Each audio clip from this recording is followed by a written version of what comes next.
Everyone, my name is Cekiso. Today we're going to talk about neoclassic economic theories. First of all, we'll start to define the term economics. Economics is, according to one definition, the science that studies human behavior as a relationship between ends and scarce means that have alternative uses.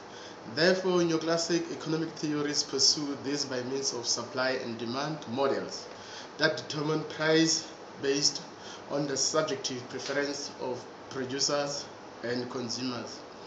A neoclassic theory is a theory of the level and distribution of the national product based on the social endowment of production factors such as labor and capital, technical conditions of production, and consumer preferences.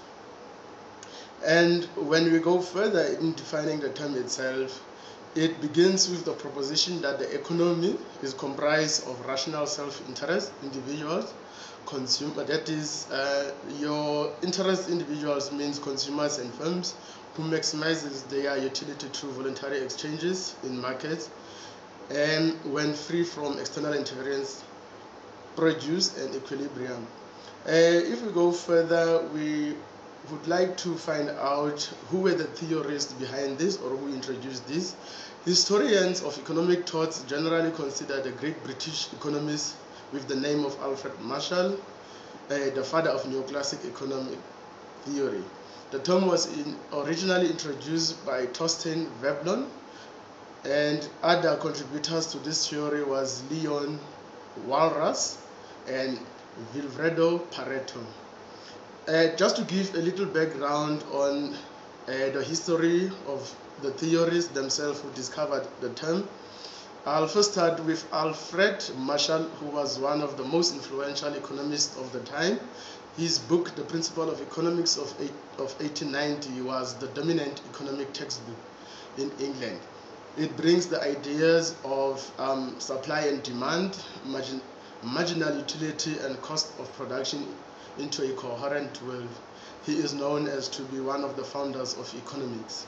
If we go further in defining, Thorstein Veblen was an American economist and sociologist and a leader of the institutional economic movement. He combined sociology with economics in his masterpiece, The Theory of the Leisure Class, when he argued that there was a fundamental split in society between those who make their way via exploit and those who make their way via industry.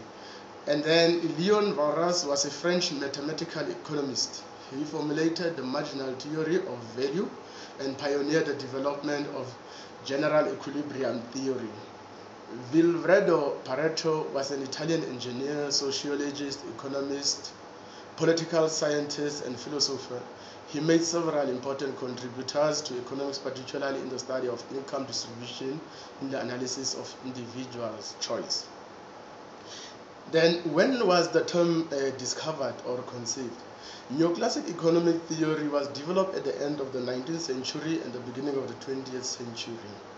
It was developed, or the term was introduced in order to sort answers to the burning political question of their time.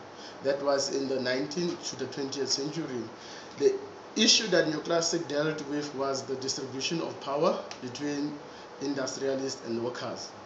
And the end of the 19th century saw a marked increase in the strength of workers' organization in Europe, and in 1871 England passed a law that legalized unions. In order to find out on what was the term based, the term was based on the determination of price, outputs, and income distribution in markets through supply and demand. Its core principle was neoclassic economics typically claims great formal predictive powers.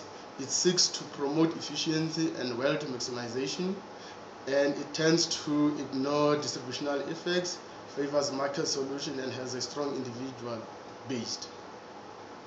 The criticism against the term was that neoclassic economy has been the subject of devastating criticism from leading economists directed at its scientific standing its lack of methodological rigor, its lack of empirical testing, its unnatural fascination with mathematical formalization, the grossly unrealistic and normative nature of its assumption, and the irrelevance of its conclusion for policy analysis.